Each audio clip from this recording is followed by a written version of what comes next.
Hi everyone, welcome back to my channel. God damn, I almost swore. God dang it. BBC News, you know, the almost 100-year-old broadcast network, recently published an article titled, "We are being pressured into sex by some trans women." Girl, you should be so lucky. No, I'm just kidding. I'm just kidding. That was a joke. It was a joke. I'm sorry. But for real though, like, TERF, are you? Are you? Debatable. Yeah, spoiler, this definitely was either written by TERFs or written to, you know, gather an audience of TERFs. And you'll see why, you know, I'm not just making that up. It's pretty heavy on the TERF.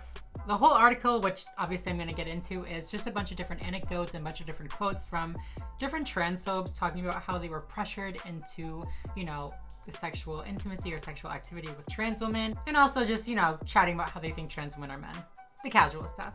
Overall, it's just very fear-mongery, very transphobic, and I wouldn't even say that the worst part is necessarily the content that's in the article, but who the article quotes to give this content. I don't even know if I should say who the article is quoting. I should say what. Pretty sure this woman is a demon or something. I post new videos every week here on my channel, so if you're not yet subscribed, go ahead and do that right now. I'll wait for you. No nails today. It's sad to me too, don't worry. Are you done? Thank you very much. Make sure to also follow me over on Instagram, Twitter, TikTok, all those different places. My TikTok, she's kind of funny. I'm gonna give it to myself. She's funny. With no further ado, let's get right into how people are being pressured by I don't even know.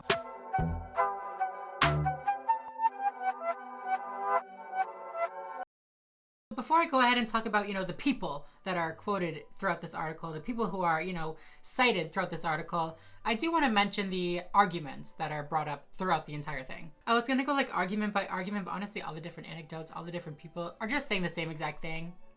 So I'm just going to sum it all up for you. You're welcome. The first argument is lesbians are same-sex attracted and only like women who are born female. Period. That's it. Jenny is a lesbian woman. She says she's only sexually attracted to women who are biologically female and have vaginas. She therefore only has sex and relationships with women who are biologically female. Can we all just like congratulate Jenny? Like, yay! I'm so proud of her. I'm so happy for her. Just kidding. I don't give a fuck. You do you. It's your loss, girl. It's your loss, Jenny. I'm not in the business. I'm not out here trying to tell anybody who they should be attracted to. You know, I'm not trying to like, it's just, who has the time? You know, who has the energy? The next part is part of the article where, you know, a woman is talking about how her partner had proposed that they had a threesome with a trans woman, and she was like, no, I could never be into that, blah, blah, blah. This is what she said.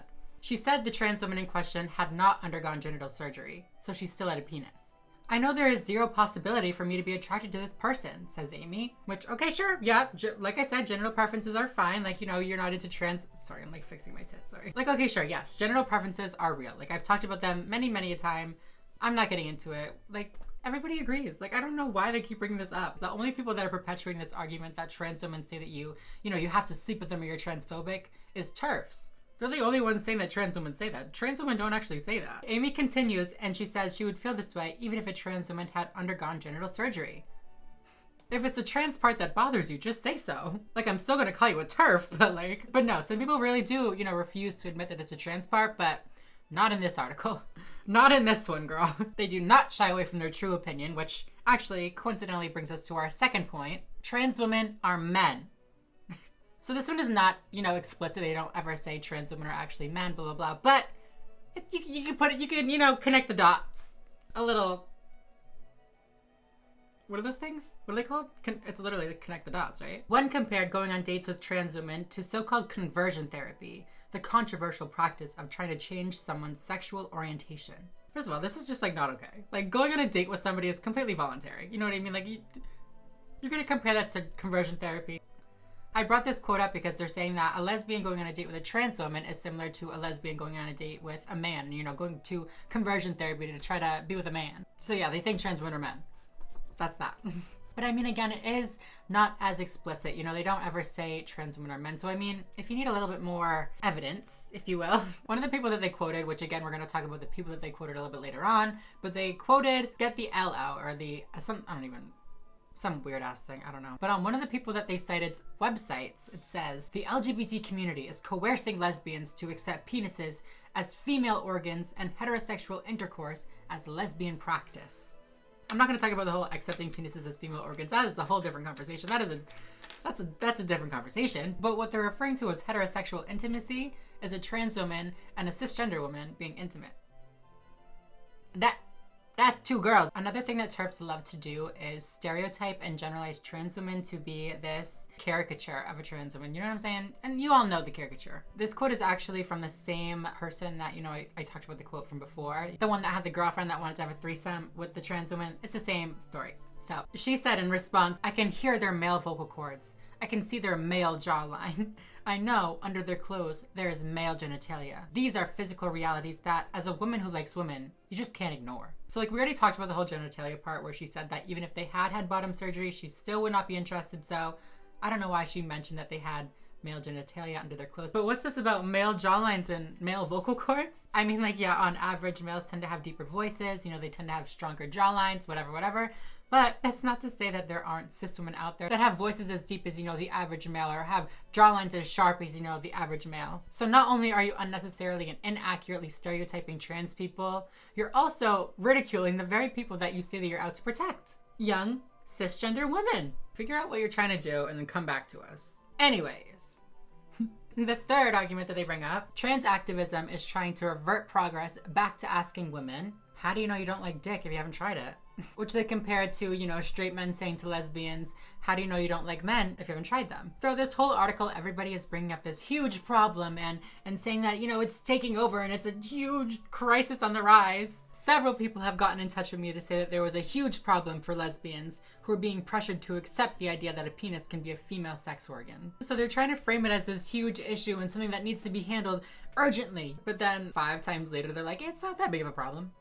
It's like 3 people saying it. Those affected have told me the pressure comes from a minority of trans women, as well as activists who are not necessarily trans themselves. We know a minority, but still a sizable minority of trans women do pressure lesbians to go out with them and have sex with them, and it's a very disturbing phenomenon. Of the 80 women, 56% reported being pressured or coerced to accept a trans woman as a sexual partner. Just 56% of the 80 people. Not even 100% of the 80. 56% of the 80. That's like what? 44, 46? So like, is it a minority or no?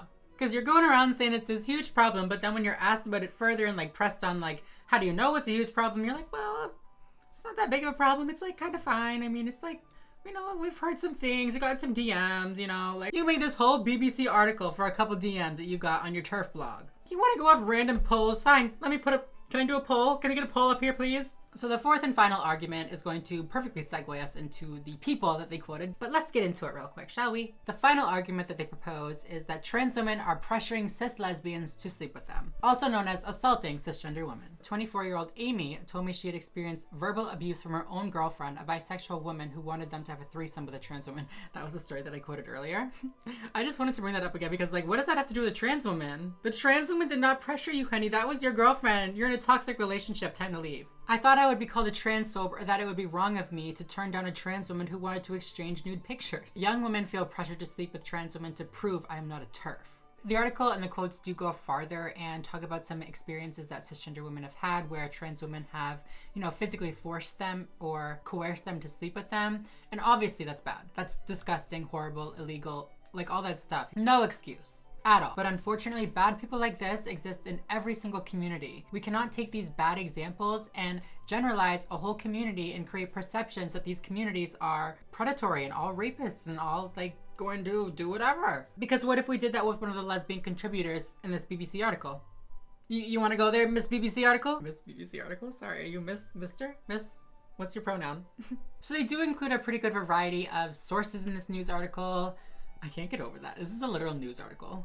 Like a news article. They include, of course, you know, the traditional TERFs, but also some self-loathing, pick-me trans women, some concerned lesbians, and of course, our favorite, the infamous gold star lesbian porn star, Lily Cade.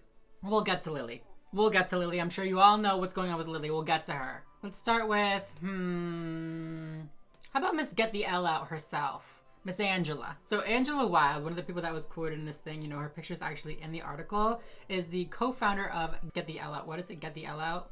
some transphobic ass alliance. If you don't believe me that they're transphobic, we can just take a look at their homepage real quick. Just a bunch of nonsense about how trans women, or, you know, men, sorry, men, not trans women, how they're invading the progress of the lesbian movement and torturing lesbians to sleep with them. These people are taking it upon themselves to warn young girls about, you know, the medicalization of young lesbian women.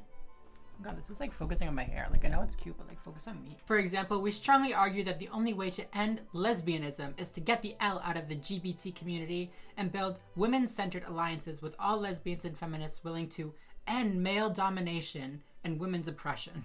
So this whole thing is about how trans people are, you know, a problem, whatever, and how transitioning is bad. And then they call it ending male domination. That's the trans movement right there, male domination. They say we stand against any kind of misogynistic politics and systems that prioritize men's interests, such as queer politics and transgenderism. Anyway, next we have the self-loathing pick-me trans woman. We have none other than the YouTuber Rose of Dawn, who, if you don't know, is just basically like a Blair White. She's like a very turfy, that's like it, I don't know. We also have teacher Debbie Hayton, who says some very interesting things about trans women, but I think she's more so, again, just used as, you know, the trans card. You're like, look, we have trans people that agree with us too. We're not just transphobic. Look, I swear.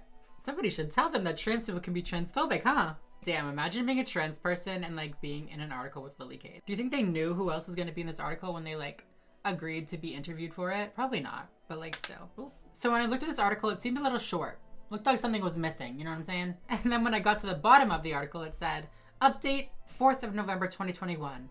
We have updated this article published last week to remove a contribution from one individual in light of comments she has published on blog posts in recent days, which we have been able to verify. We acknowledge that an admission of inappropriate behavior by the same contributor should have been included in the original article. That's all you're gonna mention? Okay, whatever. I did find the excerpt that was cut.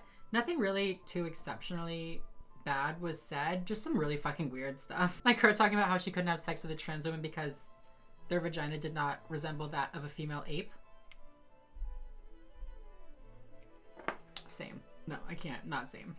A few days after this BBC article was published that, you know, platformed Cade, she posted a, what would you call it, like an essay? Maybe? I don't know. A diary entry on her website? I don't know, basically just talking about how she wants to kill all trans people. Like literally talking about how all trans people are evil pedophiles from Satan, like sent to kidnap your children or some shit, like scary things. She called for the lynching of multiple famous trans people. I'm like laughing because I'm like concerned. I'm like, girl, I hope she doesn't see this video. I'm like, fucking put me on her website, damn. She calls for the lynching of multiple famous trans people and says that if other people aren't gonna do it, if the army isn't gonna do it, if the Marines aren't gonna do it, then she would proudly kill us all herself. Like, I know this came out after the BBC article, but like, damn. Also, if this was not bad enough, multiple people, including some of Cade's co-workers, have come out and accused Cade of sexually assaulting them. She's really out here saying that all trans women are evil, pedophile, rapists, demons, while she's literally like an admitted serial rapist. Allegedly. Sorry, allegedly. Shit. Like I said, BBC has removed Cade's portion of the article, but I'm like, I feel like whoever is in charge of this article really needs to take a deep look at the rhetoric and whatever they're saying in this article and just like think. Just like give it a quick thought. If somebody like Lily Cade agrees with the messages that you're saying, it's probably pretty bad. It's probably not good stuff. The worst part of it though is that allegedly BBC knew of the allegations against Cade and decided to publish the article anyways.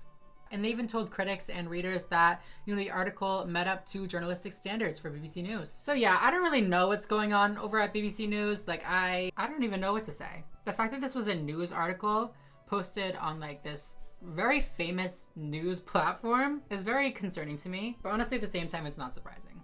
I'm not even gonna lie. BBC News, you done disappointed me. But yeah, what do you all think of this article? It's bad, huh? I didn't like it one bit. Definitely make sure to leave your opinions down below. I want to know what you guys think. Of course, always, I want to know. Leave it down below. I post new videos every single week here on my channel, so make sure to subscribe if you are not already and you would like to be. Only if you want to be. But yeah, other than that, I think I'm going to go. So thank you all so much for watching, and I will see you in my next video. Bye, everyone.